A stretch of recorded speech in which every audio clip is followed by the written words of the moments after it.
नमस्कार, अपना एमपी देख रहे हैं आप। मैं हूं आपके साथ प्रशांत कटारे और बुलेटिन की शुरुआत रतलाम से आई बड़ी खबर के साथ करेंगे, जहां कांग्रेस विधायक के अधिकारियों को धमकी। जहां बड़नगर विधायक मुरली मोरवाल ने अधिकारियों को धमकाया है। एसडीओ, तहसीलदार, टीआई कान खोलकर सुन लो, ये कह रहे हैं विधायक। वो कहते हैं कि प्रदेश में कांग्रेस की सरकार आ रही है, 8 महीने बाद कहां जाओगे पता भी नहीं चलेगा। खाद गोदाम संचालक की आत्महत्या के लिए अधिकारियों को उन्होंने जिम्मेदार बताया है। आलोट में कांग्रेस के प्रदर्शन के दौरान धमकी दी है कांग्रेस विधायक ने। तो ये बड़ी खबर है रतलाम से। कांग्रेस विधायक धमकी देते नजर आ रहे हैं अधिकारियों को, अफसरों को। बड़नगर विधायक मुरली मोरवाल कहते हैं एसडीओ, तहसीलदार, टीआई कान खोलकर सुन लें, प्रदेश में कांग्रेस की सरकार आ रही है, 8 महीने बाद कहां जाओगे पता भी नहीं चलेगा। की सरकार आ रही है, अधिकारी कान खोल के सुन लो। क्या बेटे हो, वो एटीओ या तहसीलदार हो या टीआई हो, कान खोल के सुन लो। 8 महीने बाद कहां जाओगे पता भी नहीं लगेगा तुम्हारा। क्या जिस हिसाब से तुम बदले की भावना से काम कर रहे हो, एक इससे रिपोर्ट डलवाई, आत्महत्या कर ली, आत्महत्या क्यों करी, दबाया गया, परेशान किया गया उनको, और झूठी रिपोर्ट डलवाई। वो झूठी रिपोर्ट डलवा के आज निकला जब देखा कि यार उसके मन में कि यार मैंने देर से गलत काम करवाया।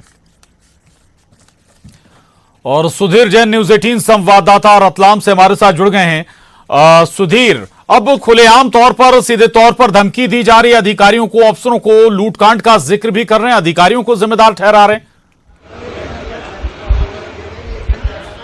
देखिए, कांग्रेस से कुछ विधायक तो मान चुके हैं कि उनकी सरकार लगभग बन ही गई है, क्योंकि कांग्रेस के ट्विटर पे भी हमने थोड़ी देर पहले ही देखा कि अवश्य संभावी मुख्यमंत्री बता रहे हैं कमलनाथ जी को, और उसी लाइन को आगे बढ़ाते हुए जो कांग्रेस के विधायक है वो साफ तौर पे खुलेआम धमकी दे रहे हैं कि 8 महीने बाद हमारी सरकार जब आएगी तब आप कहां जाओगे। जो एसडीएम है, तहसीलदार है और टीआई को साफ तौर पर उन्होंने चेताया है, धमकी दी है। कल जब आलोट में प्रोटेस्ट था, भगत राम यदू जो खाद लूट मामले में मुख्य फरियादी थे, उन्होंने सुसाइड कर लिया 7 तारीख को, और उसी मामले में वे अधिकारियों को जिम्मेदार ठहरा रहे थे कि इन अधिकारियों के दबाव के चलते कांग्रेस के जो एमएलए है मनोज चावला, जो हाल फिलहाल जेल में है, उनके खिलाफ दबाव में आकर एफआईआर दर्ज की गई है, और इसी दबाव के चलते जो भगत राम यदू है मुख्य फरियादी, उन्होंने सुसाइड कर लिया। इस मामले में साफ तौर पर अधिकारियों को जिम्मेदार ठहरा रहे हैं और कहीं न कहीं उन्हें धमकी भी दे रहे हैं कि 8 महीने बाद आपको हम देख लेंगे, 8 महीने बाद आप कहाँ जाओगे पता ही नहीं चलेगा। तो ये होता है कई बार जो दिखाने के चक्कर में। बड़ी बात आपने बताई, चीजें जाहिर है कि दबाव तो था, भगत राम यदू आत्महत्या की और उसके लिए अधिकारियों को जिम्मेदार मुरली मोरवाल बता रहे हैं। हमारे साथ बीजेपी नेता रजनीश अग्रवाल जी जुड़े हैं। रजनीश जी, अब एक और नेता जी मुरली मोरवाल कांग्रेस विधायक हैं, वो धमकी दे रहे हैं अधिकारियों को, अफसरों को, कह रहे हैं कि भाई सरकार आने वाली है, पता नहीं चलेगा कहां गए आप। देखिए, सरकार तो उनकी नहीं ही आने वाली है, ये तो बिल्कुल उनको समझ लेना चाहिए, लेकिन इस प्रकार की धमकी लोकतंत्र में स्वीकार नहीं हो सकती। ये बौखलाहट है, ये इनकी कुंठा है जो बार बार उनकी उजागर होती है, कमलनाथ जी से लेकर उनके विधायकों तक और बाकी लोगों तक। निश्चित तौर पर ये बौखलाए हुए हैं और जिस प्रकार की भाषा बोल रहे हैं। जी है रजनी जी।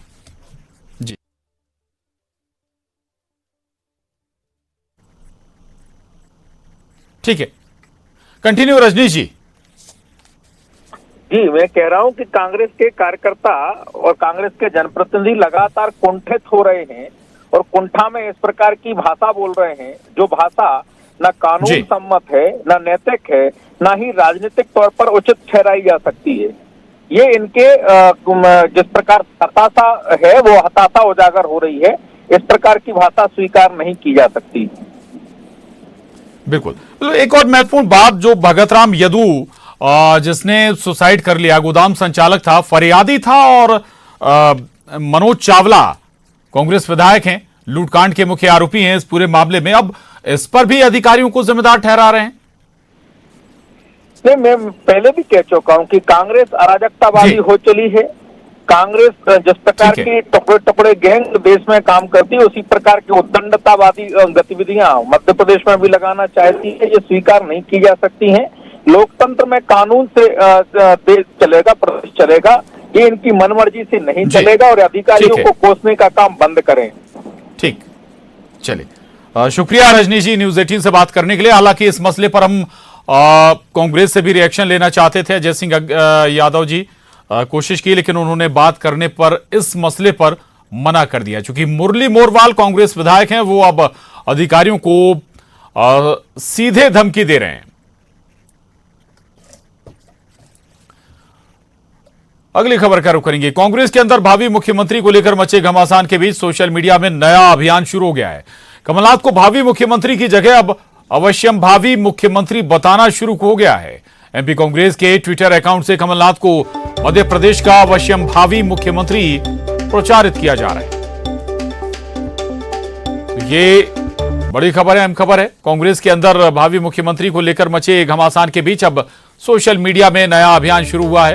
पीसीसी चीफ कमलनाथ को भावी मुख्यमंत्री की जगह अब अवश्यम भावी मुख्यमंत्री बताया जा रहा है।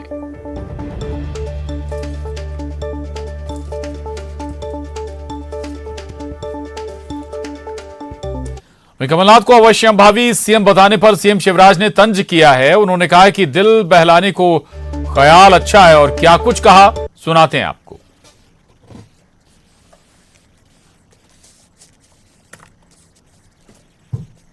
अब वो तो खिसियानी बिल्ली खंबा नोच रही है। कोई कह रहा भाभी, कोई कह रहा असंभव अवश्यम भाभी। मन के बहलाने को कमलनाथ जी ख्याल अच्छा है।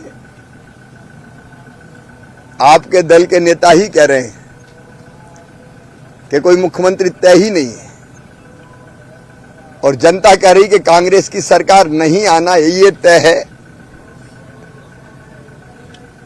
और ये भाभी में, अवश्यम भाभी में, संभावी में,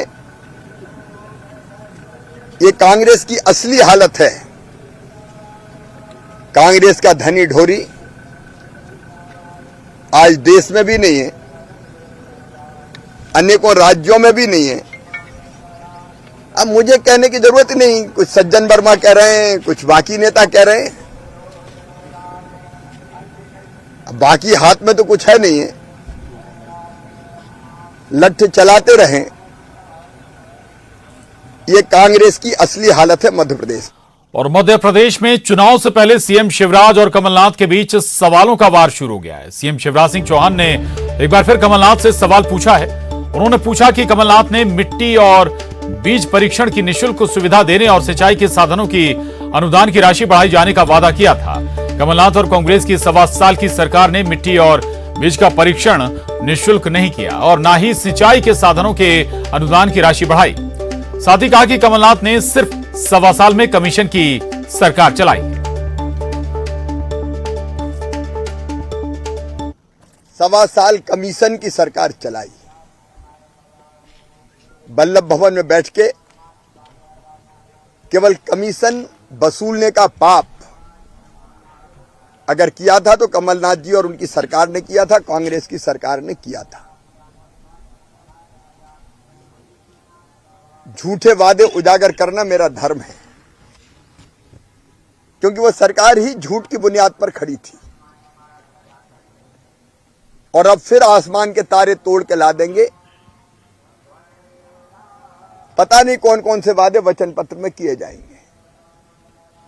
इसलिए जनता को जानने का हक है कि पहले जो वादे किए थे उनका क्या हुआ। अपने वचन पत्र में उन्होंने कहा था मिट्टी एवं बीज परीक्षण की निःशुल्क सुविधा देंगे, सिंचाई के साधनों की अनुदान की राशि बढ़ाई जाएगी। 1.25 साल में ना तो मिट्टी और बीज का परीक्षण निःशुल्क हुआ और न सिंचाई के साधनों की अनुदान राशि बढ़ाई गई। और आगे बढ़ेंगे। दतिया पहुंचे गृह मंत्री नरोत्तम मिश्रा ने कांग्रेस के वरिष्ठ नेता सज्जन सिंह वर्मा के वायरल वीडियो पर तंज कसते हुए कहा कि प्रदेश में कांग्रेस को एक गुट ने खड़ा किया, लेकिन उस पर कब्जा कमलनाथ का हो गया और दूसरे गुट के नेता षड्यंत्र कर रहे हैं।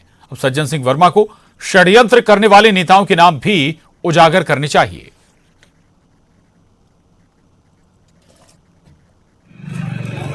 कांग्रेस की सज्जनवाणी सुनी आपने? बहुत गंभीर वरिष्ठ नेता है सज्जन जी, षड्यंत्र का जिक्र कर रहे हैं कमलनाथ जी के लिए। वो जानते भी होंगे कि षड्यंत्र कौन कर रहा है। मुगल सल्तनत कांग्रेस वाली, कांग्रेस जैसी स्थापित करने वाले जो लोग हैं, जो बड़े नेता हैं, अब उनने जो कांग्रेस स्थापित किया था उस पर कमलनाथ जी काबिज हो गए। अब उनको स्पष्ट करना चाहिए कि कौन षड्यंत्र कर रहा है। पूरा गुट जो कमलनाथ जी की जड़ें खोदने पर लगा हुआ है। अब आगे देखना है कि सज्जन जी किसका षड्यंत्र उजागर करते हैं। कमलनाथ जी को कटघरे में खड़े करने का एक षड्यंत्र मान लें, लेकिन ये जो होल्ड किया है ये हमारे प्रभारी महामंत्री श्री जेपी अग्रवाल साहब ने जब उनके पास तमाम शिकायतें पहुंची। और कटनी से बड़ी खबर है, पुलिसकर्मी की रंगदारी का वीडियो सामने आया है, जहां जिला अस्पताल में मारपीट करते नजर आया पुलिसकर्मी। मरीज के परिजन से पुलिसकर्मी मारपीट करता नजर आ रहा है। वीडियो सोशल मीडिया पर वायरल हो गया है। तो ये वीडियो देखिए आप, ये वीडियो सामने आया है कटनी से, जहां पुलिसकर्मी की रंगदारी साफ तौर पर देखी जा सकती है। दरअसल मरीज के परिजनों से ये पुलिसकर्मी मारपीट करता हुआ दिख रहा है और इसका वीडियो भी बना लिया गया और जो सोशल मीडिया पर अब वायरल है।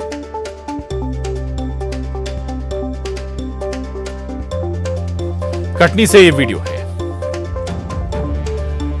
प्रभाकर सिंह, न्यूज़ 18 संवाददाता कटनी से हमारे साथ जुड़े हैं।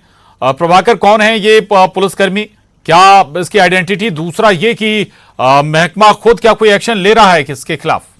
प्रभाकर, देखिए प्रशांत, इस पूरे मामले की बात की जाए तो ये मामला कल का बताया जा रहा है, जब कल कटनी के जिला कोर्ट के पास एक एक्सीडेंट हुआ था जिसमें एक महिला घायल हुई थी। महिला जब घायल हुई तो उनके जैसे ही परिजनों को इस बात की सूचना लगी कि उनके घर की महिला घायल हुई है, उसके बाद उनके परिजन जिला अस्पताल उन्हें देखने आए हुए थे। उसी दौरान एक पुलिसकर्मी, जिसकी अभी फिलहाल अभी तक पहचान नहीं हो पाई है और जो जानकारी स्पष्ट हो पा रही है, उसने अपना मुंह छुपा लिया था और अपना बैच भी निकाल लिया था। उसी दौरान एक तिलक सिंह जो युवक हैं उनके साथ मारपीट की है। फिलहाल मारपीट का कारण क्या है फिलहाल अभी स्पष्ट नहीं हो पाया है। जहां तक रिएक्शन की बात की जाए तो पीड़ित के द्वारा इस बात की शिकायत अभी थाने में दर्ज नहीं कराई गई है, जिसके चलते आला अधिकारियों तक इस मामले की अभी तक कोई भी जानकारी नहीं है। हो सकता है अब खबर मीडिया तक आने के बाद अब पुलिस प्रशासन इस पूरे मामले पर एक्शन लेते हुए आगे की कार्रवाई करेगा। जी प्रशांत, बिल्कुल इस पुलिसकर्मी की पहचान और एक्शन जरूरी है, दरकार भी है। महकमे की छवि का भी सवाल है। शुक्रिया प्रभाकर, जानकारी के लिए धन्यवाद। आगे बढ़ेंगे और जबलपुर से बड़ी खबर है, पेट्रोल पंप में गड़बड़ी सामने आई है। जबलपुर में जहां हाईकोर्ट जज ने पेट्रोल की चोरी पकड़ी है, गाड़ी की 50 लीटर की टंकी में 57 लीटर पेट्रोल भर दिया गया। जज की शिकायत पर प्रशासनिक अमला हरकत में आया है। खाद्य और नापतौल विभाग ने मोखा का पेट्रोल पंप बंद कर दिया है। मशीनों का सत्यापन होने तक पेट्रोल डीजल की बिक्री पर रोक लगाई गई है। नकली रेमडेसिविर इंजेक्शन के आरोपी रहे सरबजीत सिंह मोखा का यह पेट्रोल पंप बताया जाता है। तो ये बड़ी खबर है जबलपुर से, जहां एक पेट्रोल पंप में भारी गड़बड़ी सामने आई। दरअसल एक हाईकोर्ट जज ने जब अपने वाहन में पेट्रोल भरवाया तब 50 लीटर की टंकी में पेट्रोल पंप ने 57 लीटर पेट्रोल भर दिया और इसी के बाद जब शिकायत की तो प्रशासन हरकत में आया है। इसके बाद खाद्य और नापतौल विभाग ने मोखा पेट्रोल पंप को बंद कर दिया है। मशीनों का सत्यापन होने तक पेट्रोल डीजल की बिक्री पर रोक रहेगी। आपको यह भी बता दें कि यह पेट्रोल पंप सरबजीत सिंह मोखा का बताया जाता है। सरबजीत सिंह वही जो रेमडेसिविर, नकली रेमडेसिविर इंजेक्शन लगाने के आरोपी हैं। तो कार्रवाई हुई है, पेट्रोल पंप पर एक्शन लिया गया है। खाद्य एवं नापतोल विभाग के जरिए बताया जा रहा है कि पेट्रोल की बहुत बड़ी मात्रा में चोरी इस पेट्रोल पंप पर हो रही थी और जब तक कि मशीनों का सत्यापन नहीं हो जाता, चेकिंग नहीं हो जाती, तब तक यह पेट्रोल पंप बंद रहेगा। और यह पेट्रोल पंप सरबजीत सिंह मोखा, नकली रेमडेसिविर इंजेक्शन के आरोपी सरबजीत सिंह मोखा का है। और अब इस पेट्रोल पंप से फिलहाल पेट्रोल नहीं मिल पाएगा जब तक कि इस पेट्रोल पंप पर लगी मशीनों की जांच नहीं हो जाती, सत्यापन नहीं हो जाता है। हैरान करने वाला ये मामला है। 50 लीटर की टंकी में 57 लीटर पेट्रोल पंप कर्मियों ने भर दिया था। अंदाजा लगा सकते हैं कि कितने बड़े स्तर पर चोरी इस पेट्रोल पंप पर हो रही थी।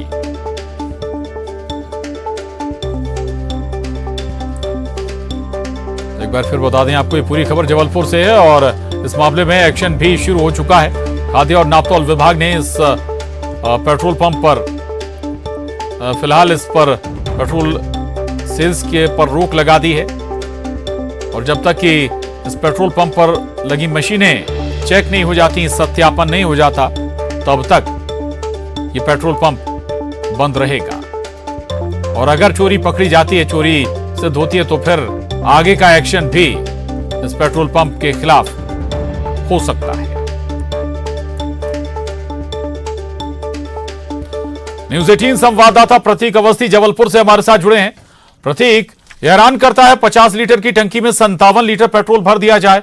ये पकड़ा गया मामला अब सामने आया, लेकिन जाहिर है कि सैकड़ों, हजारों, लाखों ग्राहक अभी तक खामियाजा भुगत चुके होंगे। अब क्या आगे एक्शन हो सकता है इसमें?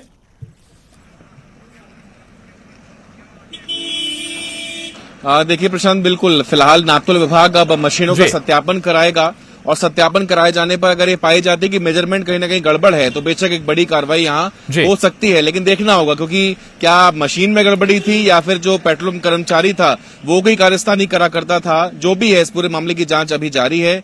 मेन जो व्यक्ति है सरबजीत सिंह मोखा एक बार फिर ये विवादों में आए हैं प्रशांत। नकली रेमडेसिविर मामले में भी इनका नाम आया था। सिटी हॉस्पिटल के संचालक हैं और जो उनका पेट्रोल पंप है उसका नाम सिटी फ्यूल्स है। तो फिलहाल इसे सील कर दिया गया है। जज की गाड़ी थी जो जिसकी कैपेसिटी 50 लीटर की होती है, उसमें 57 लीटर का पेट्रोल आ गया, जबकि पेट्रोल पहले से भी कार में मौजूद था। इस बीच क्या ये गड़बड़ी बहुत लंबी चौड़ी है, मानवीय है या फिर क्या है, इस बात के तह तक जा रहा है विभाग। और नापतोल विभाग ने फिलहाल पंप से किसी प्रकार की पेट्रोल डीजल की बिक्री पर रोक लगा दी है और आगामी तौर पर जब तक जांच पूरी नहीं हो जाती तब तक इसे सील ही रखा जाएगा। प्रशांत जी, चलिए, बहुत शुक्रिया इस पूरी जानकारी के लिए आपका। आगे बढ़ेंगे और अब सतना से बड़ी खबर है। छात्र छात्राओं ने स्कूल में ताला जड़ दिया। मारपीट और बदसलूकी का आरोप लगाया गया है। प्रिंसिपल और 2 शिक्षकों पर मारपीट का आरोप लगा है। छात्रों ने स्कूल व्यवस्था की पोल खोली है। एकलव्य आदर्श आवासीय विद्यालय मैहर का ये मामला बताया जा रहा है। विधायक नारायण त्रिपाठी विद्यालय परिसर पहुंचे हैं।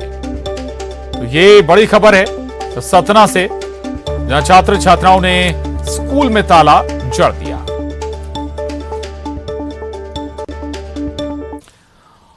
खबर भोपाल से। भोपाल में जन्मदिन का जश्न मनाना एक युवक को भारी पड़ गया। राजा भोज ब्रिज पर जन्मदिन की पार्टी में केक काटते समय केमिकल वाला स्प्रे छिड़कना भारी पड़ा और बर्थडे बॉय के मुंह को आग की लपटों ने घेर लिया और हादसे में युवक किसी तरह बच गया और अब यह वीडियो सोशल मीडिया पर वायरल हो रहा है। आपको बता दें कि सफेद झाग वाला स्प्रे बहुत ही ज्वलनशील होता है और इस तरह केक काटते समय उसको कैंडल के आसपास छिड़कने से आग लगने की कई घटनाएं सामने आ चुकी हैं। ऐसे में सभी को इस स्प्रे से बचना चाहिए या फिर कैंडल और फुलझड़ी को बुझाने के बाद ही इस स्प्रे का इस्तेमाल करना चाहिए। और अब देखिए 25 सेकंड 25 खबर। एमपी कांग्रेस ने कमलनाथ को लेकर किया ट्वीट। कमलनाथ को बताया एमपी का